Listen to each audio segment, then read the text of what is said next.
Hi, welcome to Books and Bocadillos. My name is Mariandrea, and you get me fresh face bedtime in my sweatshirt time of day. I am not wanting to go to bed until I do this phenomenal women tag that I was tagged in today, Monday, August 12th, by the lovely Marilyn Mendoza.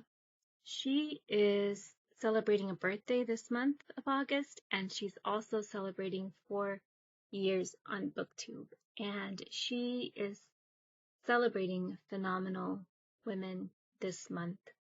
And in her phenomenal women celebration, she is focusing and celebrating the writer and poet and activist Maya Angelou, and I have been participating in that as best as I'm able to, and I was so honored to be tagged, and I haven't been able to keep up with tags, but because this is time sensitive, it's Marilyn's Maya's birthday month, and I don't want to lose track of it. So I wanted to get this out today and say thank you to Marilyn Maya Mendoza for the tag, the shout out. Thank you for being the phenomenal woman and the kind friend that you are. And we are so lucky to know you and call you friend. So here is my rendition of the Phenomenal Women book tag. Okay, my trusty little pad. I'm almost through this whole journal. I'll need to start a new one soon. Question number 1. Who is your favorite phenomenal woman author? Okay, I need to preface this answer and the rest of these answers with, in Marilyn Maya Mendoza's original tag video, she mentioned I'm Latina, which I am, and we have that in common, and we've been kindling a friendship, and a friendship that is also partly based on a shared cultural identity. So, in the spirit of our cultural identity, our shared cultural identity, which is crazy because it's such a diverse group of people. The whole Latin community is just huge and diverse, and we share a language and a culture and cultural norms and things like that, to some degree. And also, in light of the fact that next month is the kickoff for Hispanic Heritage Month, and also that I love sharing my culture with you, and I love reading Latinx, Latina, Hispanic, Mexican American authors. I read in English and Spanish, and sometimes I feel like what I have to share with my community here on Booktube is maybe just a little bit of that life cultural experience. So my answers all started naturally. Like the first person that came to mind for this question was a Chicana. And then the next question was another Latinx person character. And I just kept thinking, you know what?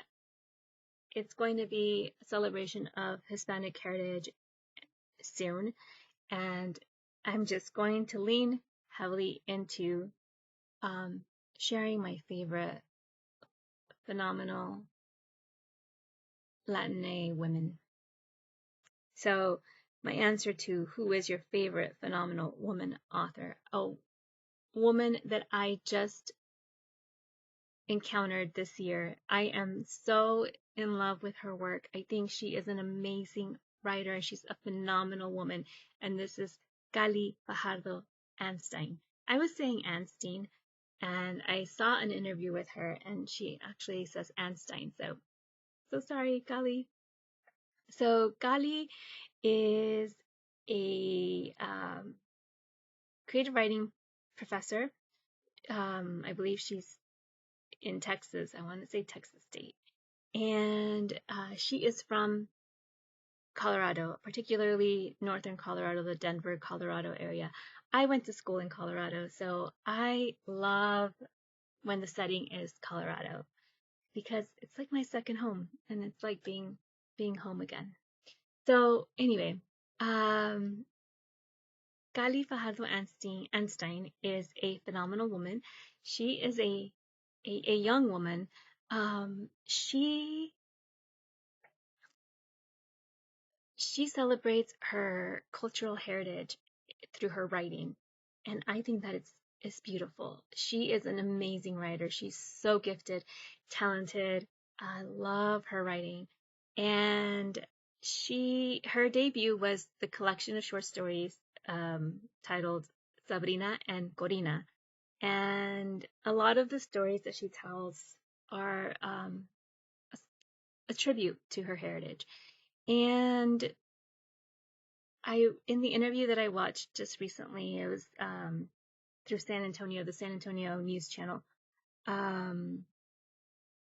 She mentioned how she struggled when she was in high school with mental health, struggled with depression, was having a really hard time in school, and was advised by her teachers to drop out. So she dropped out, got her GED, and then continued her education, has a master's degree, and she's a writer and she teaches writing, and she's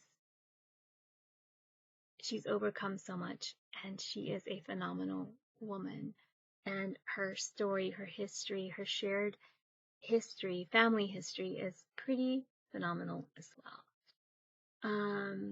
I just recently finished reading Sabrina and Corina, and I'm not done talking about this book. I just talked about it in my weekend review video that I recorded yesterday. That's actually uploading as I am recording this today, on Monday, August the 12th. And I love this collection of short stories. I love a short story collection.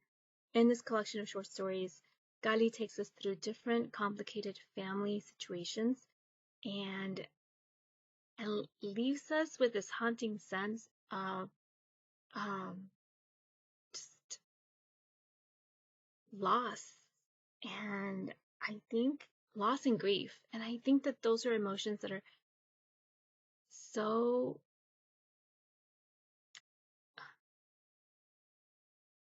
they can have this like devastating out of body kind of experience, but they're also very grounding. And I feel like so many of us in our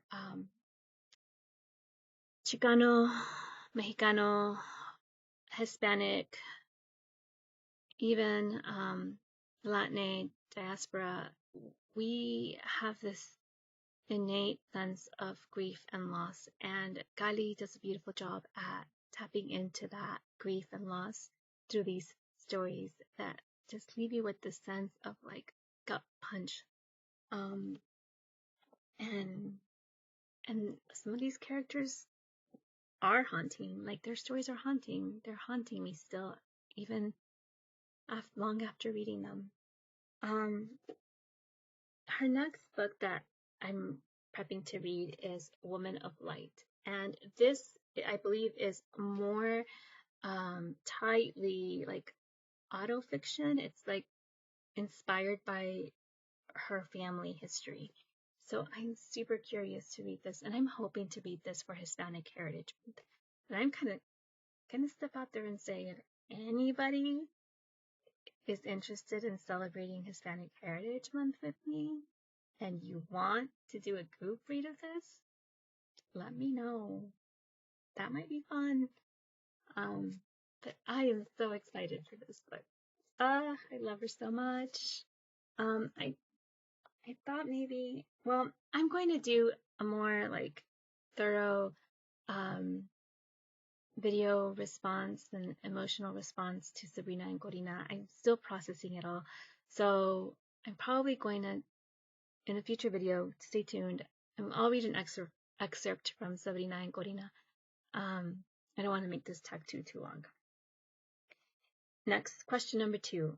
What book features your favorite phenomenal woman character? Okay, so in the spirit of Yagist, I'm celebrating Yagist. It's a reading event that I tend to always observe, but I am sharing it with the Booktube community this year. So because I am reading YA literature and I want to highlight YA, I think I'm so happy that Sui at Sui's Book Banter is also talking about this, and I'm here to tag team with you, Sui, on encouraging people to read really, really amazing YA young adult coming of age stories. So my favorite phenomenal woman character is I'm always going to mispronounce her name. Imani Santiago. She is a senior in high school and she has a baby. And so she's a mom, a teenage mom, getting ready to graduate. And she is doing her very, very best to get through for herself, for her baby, and with the help of her grandmother. And I think Elizabeth Acevedo, who is the author of this book, With the Fire on High, does a really great job at highlighting the nuance and the complicated relationship between when a grandmother is raising her granddaughter and then also raising her granddaughter's child. And so she's raising essentially 2 minors and what that is. And like, I feel like we always kind of tend to make it like, make them like a generalization, like the grandparents who are raising children. But in this book, Elizabeth Acevedo does a really beautiful job at creating nuance around that relationship and tension. Very well written tension. Attention, but there's still support and love. Like family love is still like a huge part of this book. But I love that there's also tension. And Imani is, she's amazing. She has a gift. So she is an aspiring chef. Her talent is that she can pour her emotions into her food. So like if you've read like Water for Chocolate by Lara Esquivel, you know Tita has that gift as well. So Imani reminds me a lot of Tita from like Water for Chocolate, where she can create these amazing dishes that evoke feelings. And I've talked about this book in the past. I think I talked about it when I talked about foodgasms. And I think Elizabeth Acevedo writes a protagonist that you can't help but root for. She is courageous. She is hardworking and tenacious. And she is a phenomenal woman. Okay, question number 3. If you were creating a book prize, which book by a phenomenal woman would you choose? So I couldn't help myself. If I was creating a book prize and I was going to be celebrating phenomenal women, I'd have to do 3 categories to this book prize. there would be a category for fiction, nonfiction, poetry. Those are my 3 categories. So for the category of, I'll start with poetry. For the category of poetry, I am going to award the Phenomenal Woman Books and Bocadillos Award to the Matchstick Litanies by Jo Reyes-Boitel. I read this year, and Jo Reyes-Boitel is a local to me author, so I may be just a little bit biased, but I think she's amazing. I'm sorry, I didn't check pronouns. She, they. They are such a great storyteller. And the way that this collection of poetry is written, it's written like a family history in poetry, in verse. So you follow the life of this family from the children coming of age and then growing into adulthood, and the parents being young parents to growing old, and the life challenges that they face. How many times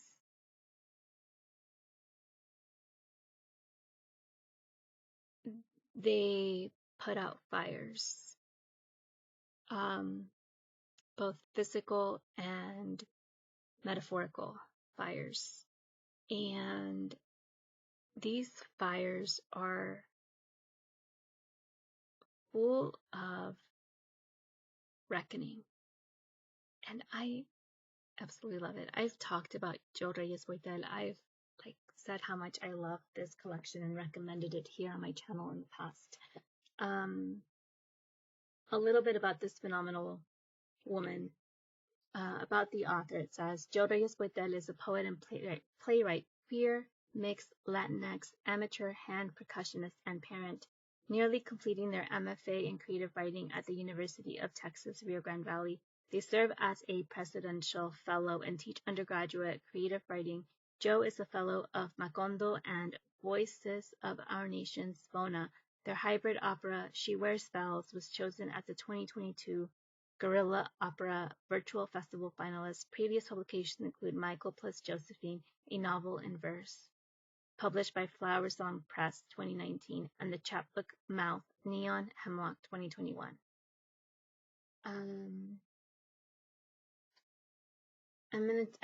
I dog-eared this poem, so I'm going to just give you a little bit of the taste of what this is. This poem is titled Familiar, and it's prefaced with a quote by the great poet Gloria Anstine. The quote is, "And all around you, a vast terrain. We are each called in our own way.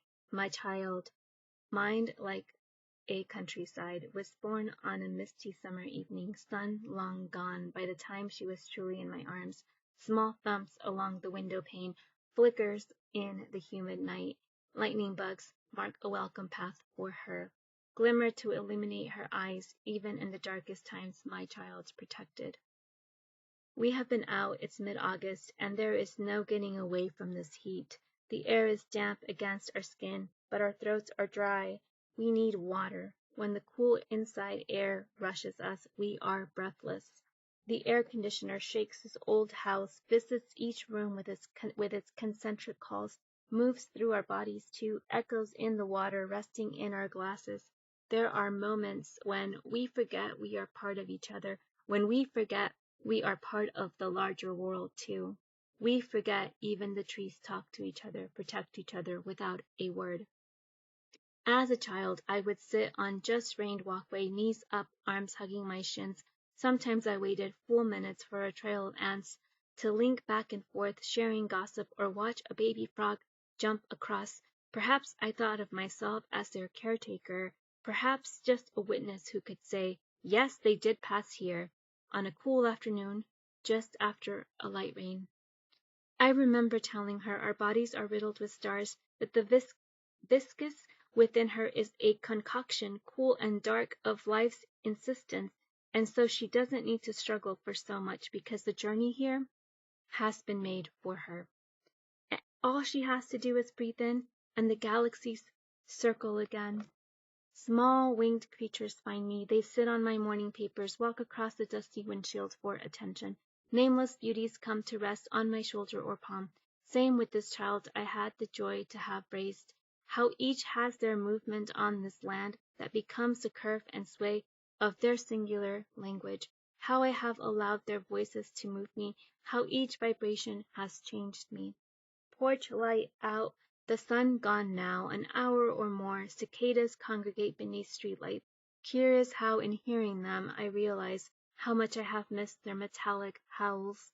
Across the lawn its echoing waves roll from one side to the other, and there's a rumble too of a train, its belly lumbering still at a distance but closing in. The tick tick tick of wheels turning at the edges of the lawn, a congregation of frogs. Their green-black skins a mirror to the stars unfolding in this new night. Have they learned to sing, or do they still need to find their reason for song? Such perfection in what is young. Take, for instance, my daughter at the back of the house, her skin like unfolding flowers, her voice barely a whisper, but she reels through me like that train. When she hurts, the center of me aches. Though it's been years since she lived in my body, long enough that my body is new again 3 times over, the whole house is in darkness. Together here we become a study in geometry. The frogs angle toward their home of grass and loamy soil just beneath the mailbox. The train long gone now, shifting at the horizon, the chorus of cicadas weakening. The rolling laughter from the back room, my daughter talking on the phone with friends. She, too, a small, glossy being, otherworldly, in the diffused light of evening into night. That's a poem from the Matchstick Litanies by Jo Reyes-Boitel, and this has I've awarded this a Phenomenal Woman Award. For the category of nonfiction, I read this book a few years ago, but I still want to mention it. In the Dream House, a memoir by Carmen Maria Machado. This memoir is told in like experimental way. It's the metaphor of a dream house written in different modes. So there is dream house as a creature feature. There is dream house as cosmic horror.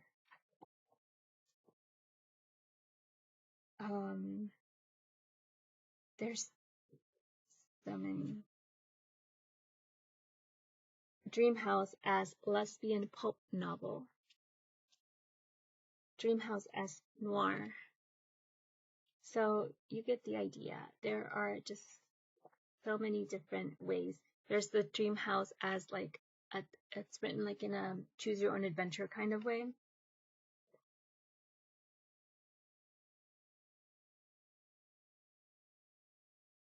I'll read this one that I jumped to first.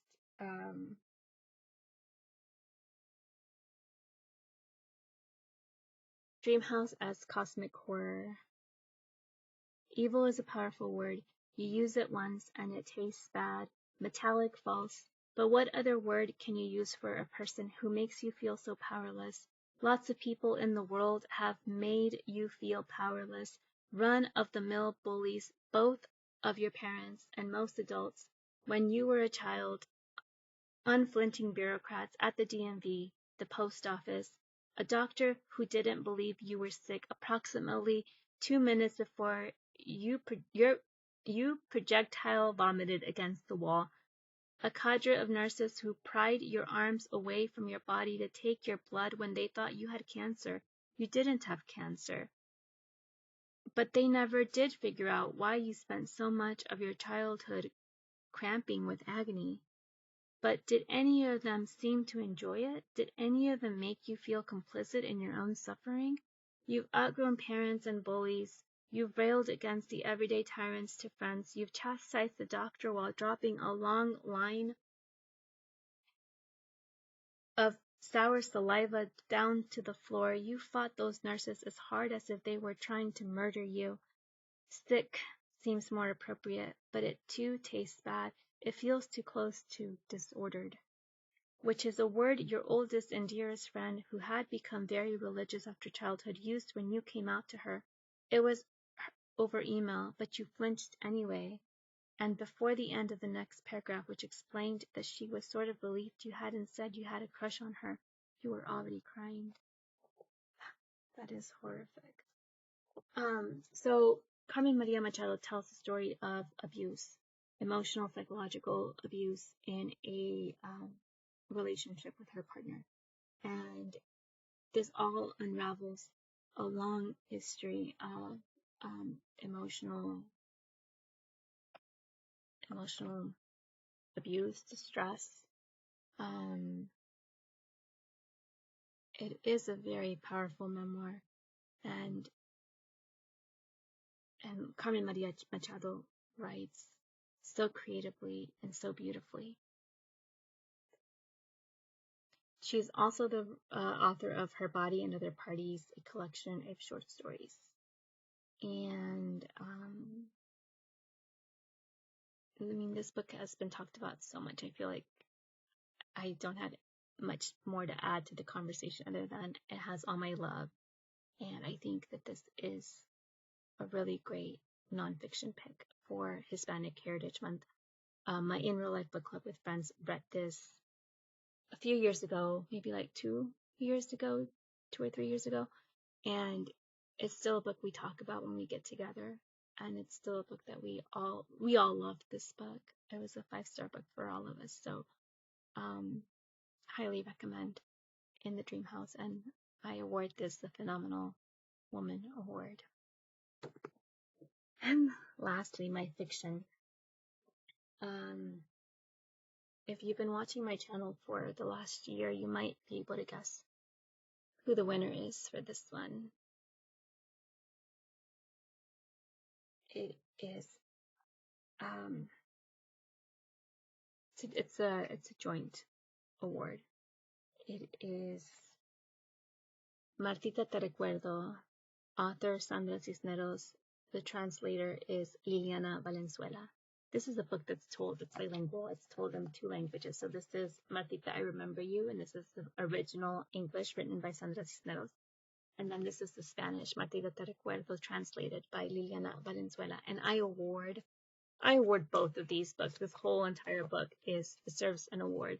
But I especially want to award Liliana Valenzuela for her work as a translator of this beautiful short novella. It is a beautiful translation. If you read Spanish, I recommend you check it out. You don't have to read Spanish to pick up this book. There's the English side, and then you just flip it over, and it's the same story in Spanish. You can see I've tabbed it everywhere. I love this so much. Liliana Valenzuela is the translator I aspire to be. It is such a poetic translation. It's just amazing. So this book is perfect for September because it is perfect for Hispanic Heritage Month. Sandra Cisneros is Mexican American. She currently lives in Mexico. She is from Chicago, I believe. She's from Chicago. And she's an amazing author. And this is also perfect for Shorty September. So it's a novella. It's quite short. I mean, this little book, half of it is in English and half in Spanish. So you could read it in an afternoon. It's so good. It's so good. Would someone just trust me and read this, please? Please. I don't know if I have anybody in this community that trusts me enough to just pick up this book, but it's so good. Okay, so this is my fiction award. Phenomenal Women 2. Sandra Cisneros and Liliana Valenzuela both get an award for this amazing story. Martita, I remember you, just in case you're wondering what it is. I've talked about it so much on this channel. I'll just say it again for those of you that have not watched previous videos. It is a book about friendship, and it is a friendship that is told in memory and through letters. So you kind of go back in time. It kind of goes back in time through memory. So there's like flashbacks to when these friends were living abroad in Paris, and then how their friendship came to be, and then how they each went their own separate ways after their time in Paris, and where they're at now, and how they kept in touch and lost touch and reconnected through the years. So if you love a story about female friendship, this is a fantastic story about female friendship and reckoning, and especially like looking back. As you get older, you look back on the friends that you've lost touch with, and you wonder where they are, what they've done, and it brings back those feelings. It evokes that feeling of